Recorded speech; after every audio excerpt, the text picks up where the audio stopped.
ಹೊಳಲ್ಕೆರೆ ತಾಲೂಕು ರೈತ ಸಂಘದಿಂದ ತಾಲೂಕು ಪಂಚಾಯಿತಿ ಮುತ್ತಿಗೆ ಹಾಕಿ ಪ್ರತಿಭಟನೆ. ಹೊಳಲ್ಕೆರೆ ತಾಲೂಕಿನ ಗ್ರಾಮ ಪಂಚಾಯಿತಿಗಳಲ್ಲಿ ರಾಷ್ಟ್ರೀಯ ಉದ್ಯೋಗ ಖಾತರಿ ಅನುದಾನದಲ್ಲಿ ಅವ್ಯವಹಾರ ಹೆಚ್ಚುತ್ತಿದೆ, ನಿಯಂತ್ರಿಸಿ ಹಳ್ಳಿಗರಿಗೆ ಬೇಕಾದ ಮೂಲಭೂತ ಸೌಲಭ್ಯವನ್ನು ಕಲ್ಪಿಸಿಕೊಡಬೇಕು ಎಂದು ಆಗ್ರಹಿಸಿ ಪ್ರತಿಭಟನೆ.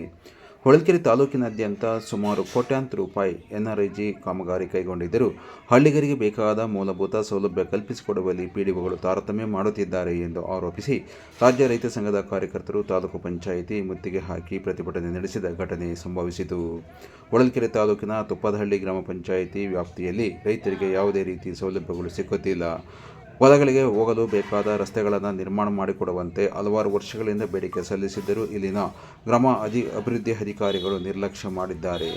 ಜನರಿಗೆ ಬೇಕಾದ ರಸ್ತೆ, ನೀರು, ಚರಂಡಿ ಮತ್ತಿತರ ಸೌಲಭ್ಯ ಕಲ್ಪಿಸಿಕೊಡುವಲ್ಲಿ ನಿರ್ಲಕ್ಷಿಸುತ್ತಿರುವ ಪಿಡಿಒವನ್ನು ಕೂಡಲೇ ಅಮಾನತುಗೊಳಿಸಬೇಕು ಹಾಗೂ ಸಮಗ್ರ ತನಿಖೆ ಕೈಗೊಳ್ಳಬೇಕು ಎಂದು ಆಗ್ರಹಿಸಲಾಯಿತು.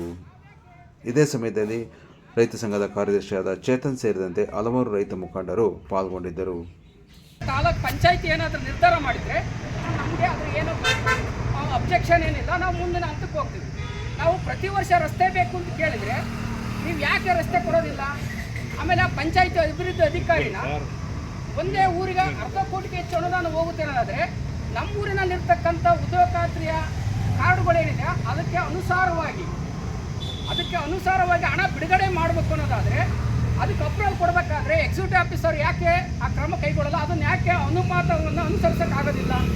ಈ ವಿಚಾರವನ್ನು ಭಾಳ ಗಂಭೀರವಾಗಿ ತಿಳಿಸಿದರೆ ನೀವು ಪದೇ ಪದೇ ಅಲ್ಲಿರ್ತಕ್ಕಂಥ ರೈತರ ಮೇಲೆ ಬೇರೆಯವ್ರ ಮುಖಾಂತರ ಹೇಳ್ಸೋದು ಈ ಥರದೆಲ್ಲ ಮಾಡ್ತಾ ಇದ್ದಾರೆ.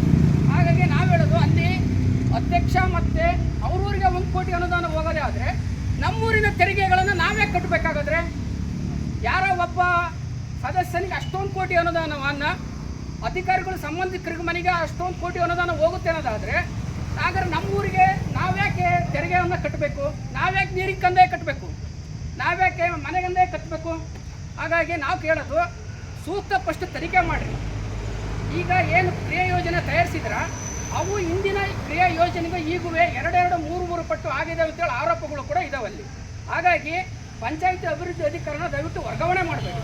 ಆರೋಪ ಕೇಳಿ ಬಂದ ತಕ್ಷಣ ವರ್ಗಾವಣೆ ಮಾಡ್ತೀರ ಅನ್ನೋದಾದರೆ ಇದಕ್ಕೆ ಉನ್ನತ ಮಟ್ಟದ ಅಧಿಕಾರಿಗಳ ಯಾವ ರೀತಿಯಾಗಿರ್ತಕ್ಕಂಥ ಒಂದು ಕ್ರಮನ ಅಥವಾ ಏನಾದರೂ ವ್ಯವಸ್ಥಿತವಾಗಿರ್ತಕ್ಕಂಥ ಸಂಬಂಧ ಅನ್ನೋದ್ರ ಬಗ್ಗೆ ಸಾರ್ವಜನಿಕರಲ್ಲಿ ಅನುಮಾನ ಬರ್ತಾ ಇದೆ.